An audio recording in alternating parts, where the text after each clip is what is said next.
अच्छा होता मैं भी मर जाता। ये बात आतंकी संगठन जैश ए मोहम्मद के चीफ मसूद अजहर ने कही है ऑपरेशन सिंदूर के बाद।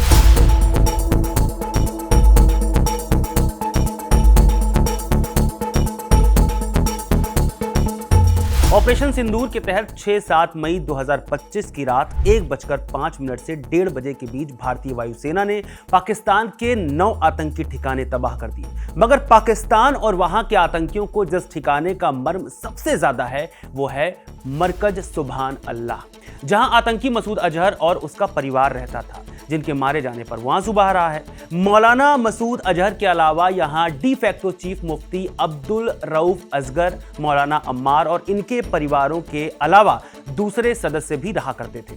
मरकज सुभान अल्लाह को उस्मानो अली कॉम्प्लेक्स भी कहते हैं। यह भारतीय सीमा से लगभग 100 किलोमीटर और लाहौर से 400 किलोमीटर दूर NH5 कराची तोरखम हाईवे पर कराची मोड़ पर स्थित है और जैश ए मोहम्मद का हेडक्वार्टर है। इसे पाकिस्तान की प्रांतीय और फेडरल सरकारों की मदद से बनाया गया है। 15 एकड़ में फैले इस हेडक्वार्टर में युवाओं की भर्तियां की जाती हैं, उन्हें ट्रेनिंग दी जाती है जिसमें धार्मिक कट्टरता और फिजिकल ट्रेनिंग शामिल है।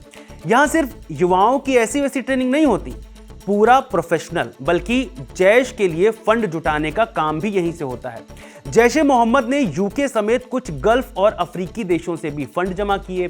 यहां 600 से ज्यादा कैडर रहते हैं। फिलहाल ये पूरी तरह से तबाह हो चुका है। यहां ट्रेनिंग ले रहे युवा किसी भी तरह से भटक न जाएं, इसके लिए उनके रहने, खाने और आराम के लिए जबरदस्त सुविधाएं हैं। या यूं कहें कि ट्रेनिंग में ऐसे ऐसे सोर्स शामिल हैं जो शायद पाकिस्तान आर्मी के पास भी ना हो। मार्च 2018 से जिम्नेजियम की व्यवस्था है। लोग कसरत करते हैं या फिजिकल ट्रेनिंग लेते हैं। ये सारी एक्टिविटीज इंडोर होती है, जहां ढेर सारे कसरत के सामान जैसे वजन उठाने की मशीन, ट्रेडमिल, डंबल वगैरह रखे होते हैं। लोग यहां बॉडी बनाने, ताकत बढ़ाने, किसी खास ट्रेनिंग जैसे खिलाड़ियों या फौजियों की तैयारी के लिए आते हैं। ट्रेनिंग करने वाले लोगों को यहां शूटिंग करनी भी सिखाई जाती है। जुलाई 2018 में यहां एक बड़ा स्विमिंग पूल भी बनाया गया था जिसमें युवाओं को डीप वाटर डाइविंग सिखाई जाती है। आपने अक्सर देखा होगा फिल्मों में या फिर डिस्कवरी चैनल्स पर कि समुद्र में या किसी नदी की गहराई में लोग कैसे उतर जाते हैं, फिर पानी के अंदर ही रास्ता ढूंढ लेकर कहीं चले जाते हैं, और यही चीजें यहां युवाओं को सिखाई जाती हैं। 6 दिन की आर्चरी ट्रेनिंग, ये वो प्रैक्टिस है जिसमें लोग धनुष और तीर चलाना सीखते हैं या कोई भी नुकीला हथियार। बोलचाल में कहें तो इसमें आपको धनुष को खींचकर तीर से निशाना लगाने की कला सिखाई जाती है। ये एक खेल भी है और पुराने जमाने में युद्ध के लिए भी इसका इस्तेमाल होता था। साल 2019 से यहां अल हिजामा यानी प्रेशर कपिंग से इलाज का केंद्र भी बनाया गया है, जिसे लोग कपिंग थेरेपी भी कहते हैं आम भाषा में। इसमें शरीर के खास हिस्सों पर छोटे छोटे कांच के प्लास्टिक के कप लगाए जाते हैं जिनमें वैक्यूम बनाकर त्वचा को हल्का सा खींचा जाता है, फिर छोटे छोटे चीरे लगाकर खराब खून निकाला जाता है, जिससे स्किन प्रॉब्लम्स, पाचन शक्ति और खासकर सांस की दिक्कतें ठीक रहती हैं। शायद इसी वजह से मरकज में ट्रेनिंग कर रहे युवाओं को ये सिखाया जाता है। साल 2022 से यहाँ हॉर्स स्टेबल्स और राइडिंग ग्राउंड का इंतजाम भी है। आतंकियों का घुड़सवारी सिखाने का मकसद फिजिकल ट्रेनिंग, मूवमेंट की प्रैक्टिस या किसी खास तरह की आतंकी गतिविधियों के लिए किया जाता होगा, जैसे कि मुश्किल इलाकों में तेजी से मूव करने की स्किल सीखना। इन चीजों से पता चलता है कि युवाओं को हर वो ट्रेनिंग दी जाती है जो फौजियों को दी जाती है, ताकि वो अपने मकसद में किसी भी तरह से चूक ना जाए। आधिकारिक तौर पर जैश ए मोहम्मद को साल 2002 में बैन कर दिया गया था, लेकिन यह कार्रवाई सिर्फ कागजों तक सीमित रही और जैश ए मोहम्मद को अपने कैंप को पूरी तरह चलाने की आजादी मिल गई। संयोग से जैश ए मोहम्मद का यह कैंप एक सेना छावनी के कुछ मील की दूरी पर ही है, जो पाकिस्तान की 31 कॉर्प्स का हेडक्वार्टर है। दावा किया जाता है कि बहावलपुर में एक गुप्त परमाणु सुविधा भी है। छावनी से इसकी नजदीकी को ISI के जैश ए मोहम्मद को समर्थन और संरक्षण के सबूत के रूप में देखा गया है। एक परिसर में इतना सब कुछ मौजूद है, फिर पास में ही छावनी है, तो इस पर सवाल क्यों नहीं उठते, ये लोग अक्सर पूछते हैं। तो इसके लिए जैश ए मोहम्मद ने इस परिसर को जामा मस्जिद नामी मुखौटे से ढक रखा है। माने आम आवाम के लिए यह परिसर जामिया मस्जिद के लिए है, मगर असल खेल तो कुछ और ही है। यह मस्जिद जो एक मदरसे के रूप में चलाई जाती है, अल रहमत ट्रस्ट के जरिए फंड की जाती थी, जो जैश ए मोहम्मद का ही एक आतंकी संगठन है। साल 2011 तक मस्जिद एक साधारण ढांचा थी, लेकिन 2012 तक इसे ट्रेनिंग सुविधाओं के साथ एक बड़े कॉम्प्लेक्स में बदल दिया गया। चलिए अब जैश ए मोहम्मद के बारे में जान लेते हैं। 24 दिसंबर 1999 को हरकत उल मुजाहिदीन के 5 आतंकियों ने एक इंडियन एयरलाइंस फ्लाइट को हाईजैक कर लिया। काठमांडू से दिल्ली जा रहे इस विमान में 190 यात्री और क्रू थे और इसे अमृतसर, लाहौर, दुबई और आखिरकार तालिबान के नियंत्रण वाले कंधार, अफगानिस्तान ले जाया गया। 31 अक्टूबर को गहरी चर्चा के बाद भारत ने उनकी मांग मान ली और 3 आतंकियों मसूद अजहर, उमर शेख और मुश्ताक जरगर को बंधकों के बदले रिहा कर दिया। यहीं से रिहा हुआ मसूद अजहर जैश ए मोहम्मद का चीफ है। 1968 में जन्मा मसूद अजहर 1994 में भारत में गिरफ्तार हुआ था। गिरफ्तारी से पहले वो अफगानिस्तान में हरकत उल मुजाहिदीन का मौलवी और सदस्य था। रिहा होने के बाद उसने जल्द ही जैश ए मोहम्मद की स्थापना की। रेडिकल इस्लाम के दारुल उलूम देवबंदी विचारधारा से प्रेरित जैश ए मोहम्मद ने 2000 के बाद से भारत में कई हमले किए, जिनमें जम्मू कश्मीर विधानसभा और संसद पर हमले शामिल हैं। जैश ए मोहम्मद यानी मोहम्मद की सेना कश्मीर को शरिया कानून की कट्टर व्याख्या के तहत पाकिस्तान में मिलाने का सपना देखता है। कई रिपोर्ट्स के मुताबिक जैश ए मोहम्मद की शुरुआत 31 जनवरी 2000 को कराची में हुई। आतंकी गतिविधियां शुरू करने से पहले अजहर ने कथित तौर पर अफगानिस्तान जाकर अलकायदा के तत्कालीन प्रमुख ओसामा बिन लादेन से मुलाकात की और दहशतगर्दी के कामों को चलाने के लिए नसीहत भी ली और उनके तरीके भी सीखे। उसके संगठन को ISI ने न सिर्फ बुनियादी ढांचे से मदद की बल्कि फंडिंग टूर के जरिए भी सहायता दी। समूह के पहले कुछ रिक्रूट्स हरकत उल मुजाहिदीन के कैडर से आए थे, जबकि बहावलपुर मुख्यालय का इस्तेमाल मुख्य रूप से भर्ती फंड जुटाने और वैचारिक ट्रेनिंग के लिए होता है।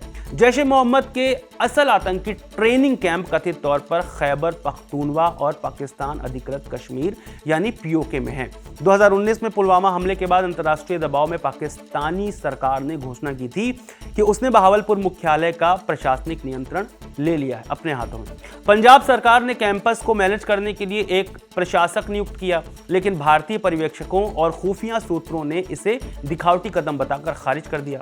ये नोट करते हुए कि मसूद अजहर कथित तौर पर बहावलपुर छोड़ चुका था और पाकिस्तान सेना के संरक्षण में था। अब एक नजर डालिए जैश और उसकी दहशतगर्दी पर, क्योंकि भारत में हुए लगभग हर दहशतगर्दी का लिंक कहीं ना कहीं मसूद अजहर से जुड़ा होता है। जैसे 4 फरवरी 2019 के दिन हुआ पुलवामा हमला। इस पर साल 2021 में राहुल पंडिता ने एक किताब भी लिखी थी, the lover boy of Bahawalpur. इसमें बताया गया कि हमले के बाद 28 फरवरी 2020 को एक अहम गिरफ्तारी हुई बशीर की, जिसके बाद पता चला कि आतंकियों ने व्हाट्सएप का इस्तेमाल VPN के जरिए किया था ताकि उनके IP एड्रेस छिपे रहें और उनकी पहचान गुप्त रहे। लेकिन 29 मार्च 2019 को 2 मारे गए पाकिस्तानी आतंकियों, जिसमें इदरीस यानी उमर फारूक का भी नाम था, उससे एक क्षतिग्रस्त मोबाइल फोन बरामद हुआ जिसने सारी कड़ियां खोल दी। इदरीस की गिरफ्तारी के बाद NIA ने जब बशीर से पूछताछ की तो पता चला कि इदरीस कोई और नहीं बल्कि मसूद अजहर का भतीजा है और IC 814 का हाईजैक करने वालों में एक का बेटा है, यानी हर हमले में मसूद अजहर का हाथ। इसके बाद अप्रैल 2000 में जैश ए मोहम्मद ने जम्मू कश्मीर में पहला आत्मघाती बम विस्फोट किया, जब 17 साल के रिक्रूट अफाक अहमद शाह ने श्रीनगर के बादामी बाग में भारतीय सेना के 15 कॉर्प्स मुख्यालय के बाहर और विस्फोटकों से भरी कार में धमाका किया, जिसमें 4 सैनिक मारे गए। अक्टूबर 2001 श्रीनगर में जम्मू कश्मीर विधानसभा पर आत्मघाती बम विस्फोट में 30 से ज्यादा लोग मारे गए।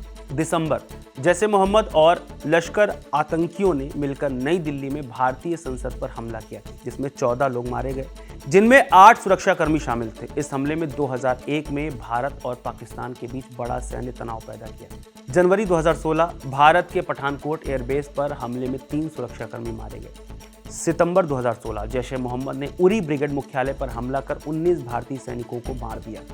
जवाब में भारत ने पाकिस्तान अधिकृत कश्मीर में जैश ए मोहम्मद के कैंपों पर सर्जिकल स्ट्राइक की। हाल ही में पहलगाम पर हुआ हमला जैश ए मोहम्मद के सहयोगी संगठन द्वारा किया गया, जिसमें लश्कर ए तैयबा ने मदद की थी। समूह कश्मीर टाइगर्स और कश्मीर फ्रीडम आर्मी जैसे प्रॉक्सी का इस्तेमाल कर प्रतिबंधों से बच रहा है लश्कर ए तैयबा। अब बात जैश ए मोहम्मद की लीडरशिप की। मसूद अजहर संस्थापक और नाम मात्र का नेता। मई 2019 में इसे UN ने वैश्विक आतंकी घोषित किया था।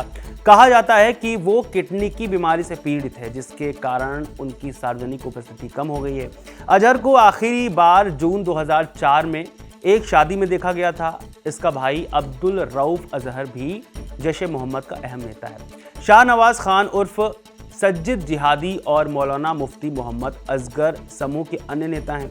वे कथित तौर पर पाकिस्तान मुजफ्फराबाद और कश्मीर के कुछ इलाकों में 300 से ज़्यादा रिक्रूट्स की ट्रेनिंग की देखरेख करते हैं। आखिर में उस बहावलपुर की बात करते हैं जहां से ये ऑपरेशन प्लान किए जाते हैं। 1947 में जब हिंदुस्तान और पाकिस्तान का बंटवारा हुआ तो बहावलपुर के नवाब सादिक मोहम्मद खान के सामने एक बड़ा सवाल था, रियासत के भविष्य का क्या। उनकी रियासत भारत और पाकिस्तान के बीच में थी और दोनों तरफ की सीमाएं से छूती थी। नवाब साहब ने पहले तो ये सोचा कि शायद अपनी रियासत को आज़ाद रख सकें जैसे एक छोटा सा मुल्क, लेकिन जल्द ही उन्हें एहसास हुआ कि ये मुमकिन नहीं। रियासत की ज़्यादातर आबादी मुस्लिम थी और पाकिस्तान से उसका सांस्कृतिक और भौगोलिक रिश्ता गहरा था। 3 अक्टूबर 1947 को नवाब साहब ने आखिरकार फैसला लिया और पाकिस्तान के साथ विलय के कागज़ों पर दस्तखत कर दिए। शुरुआत में बहावलपुर को पाकिस्तान में एक ख़ास दर्जा मिला। वो एक स्वायत्त रियासत रही और नवाब को कुछ हक और ताकतें मिली नहीं, लेकिन ये ज़्यादा दिन नहीं चला। 1955 में पाकिस्तान ने 1 यूनिट स्कीम लागू की, जिसमें सारी रियासतों और प्रांतों को मिलाकर पश्चिमी पाकिस्तान नाम का एक बड़ा इलाका बना दिया गया। इसके साथ ही बहावलपुर की रियासत पूरी तरह से पंजाब प्रांत का हिस्सा बन गई और नवाब के सारे विशेषाधिकार खत्म हो गए। फिलहाल तो जैश ए मोहम्मद का सारा लाव लश्कर तबाह हो गया है। दावा तो ये भी किया जा रहा है कि चीफ मसूद अजहर का परिवार भी मार दिया गया है, मगर यहाँ ज़रूरी ये है कि मरकज सुबहान अल्लाह को विध्वंस कर भारतीय सेना ने आतंकवाद की जड़ पर हमला किया है। अब देखना ये होगा कि इस पर पाकिस्तान का क्या रोल होता है। इस वीडियो में फिलहाल इतना ही। मेरा नाम है रविशंकर। खबर गाँव को सब्सक्राइब जरूर करें। शुक्रिया।